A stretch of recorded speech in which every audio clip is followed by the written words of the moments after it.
عندنا في البيت اللي كان بيفتح بقه كانوا بيذلوا امه.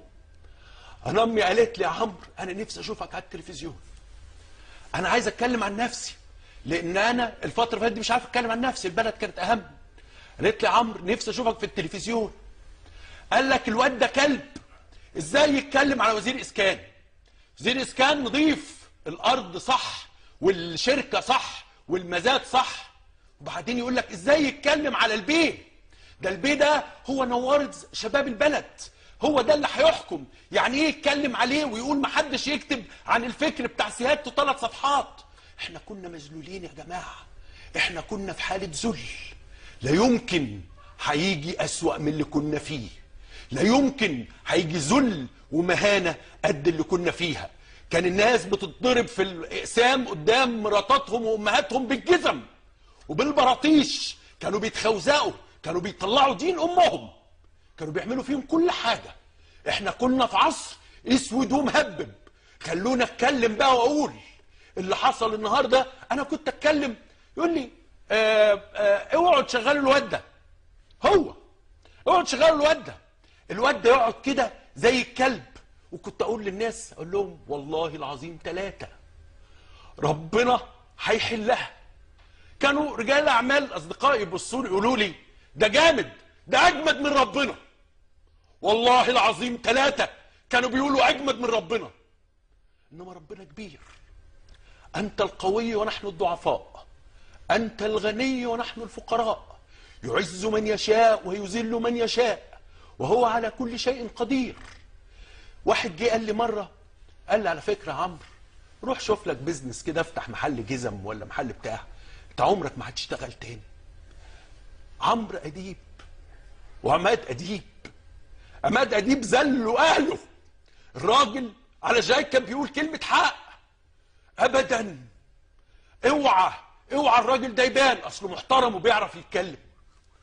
يا جماعه احنا انتوا فاكرين انتوا اي بلاغات النهارده؟ انتوا سامعين كلام جديد؟ كنا بنقول كل الكلام ده، حديد، اسمنت، ارض، احتكار، زنا، دعاره، فلوس من تحت الترابيزه، فساد شرطه، كل ده كنا بنتكلم فيه.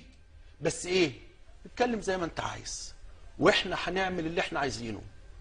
امي قالت لي يا ابني مره واحده بس تطلع على التلفزيون اشوفك وخلاص. كانت عيانه، كانت في المستشفى، كان نفسي اطلع بس يوم اقول لها اما دعاكي الصبح وفي الفجر جيب بنتيجه. العيال اللي طلعوا احسن مننا احنا جبنه، رغم ان احنا اتكلمنا وقلنا كل حاجه، بس احنا ما كانش عندنا قدره ان احنا نتحرك. كان بيكلم كل البرامج، مفيش برنامج كان بيكلمه. كنت اقول له لا، لازم الناس تعرف الحقيقه. وكنت واهم، كنتش متخيل ابدا ان احنا كنا ممكن يعملوا فينا كده، يسكتوا بلد كامله، يخصوا شعب باكمله. انما لا، دكرة ورجاله، الشعب ده دكرة ورجاله. كان نجيب ساويرس لما عاوز يكلمني من موبايل بنته. طبعا ما كانش بيفرق، لان هم كانوا بيراقبوا تليفوناتنا ببصمه الصوت.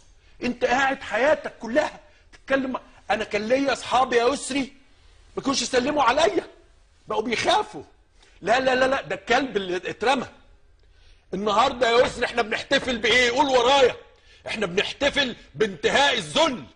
لا يمكن ضابط شريف من الضباط المحترمين اللي انت بتشوفهم في دول بيخشى ربنا. دول ما كانوش بيخشوا ربنا، ما كانش عندهم ربنا. ايدينا ورمت يا جماعه. احنا 300 اسره وبنشتغل ومحطه. ده احنا لمينا للبلد في يوم وليله 30 مليون جنيه. انا كلمني احمد عز بعد ما مشوني، قال لي على فكره انت السبب ان الشعب المصري مش راضي. اهلا يا احمد، اخبار الرضا النهارده ايه؟ اخبار الرضا عند مصر ايه النهارده؟ انت اللي كنت يا احمد بتقول له الشعب يا فندم راضي، عندهم عربيات، يشربوا بيبس وكوكاكولا، بيركبوا اجهزه تكييف، شوف بيستهلكوا وبتاع ازاي، معدل التنميه يا ريس كذا. انت اللي وديتنا في ده يا احمد، انت وغيرك. انتوا اللي جننتوا الناس، انتوا اللي قعدتوا. كان العيال بتتقتل في التحرير وانتوا جايبين الكوبري العربيات ماشيه عليه زي الفل وحلوه. يعز من يشاء ويذل من يشاء وهو على كل شيء قدير. اي حد يسال النهارده احنا بنحتفل بايه؟ ان ما عادش فيه ذل. حضرتك النهارده ما فيش حد هيوقفك في لجنه ويقول لك اديني 20 جنيه.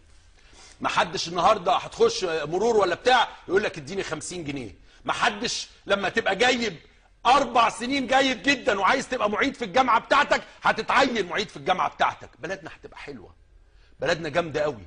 كل المليارات اللي اتسرقت ديت تعرفوا ان البلد دي كان فيها فلوس كتير جدا. النهارده ليله ذهاب الذل من مصر. جميل.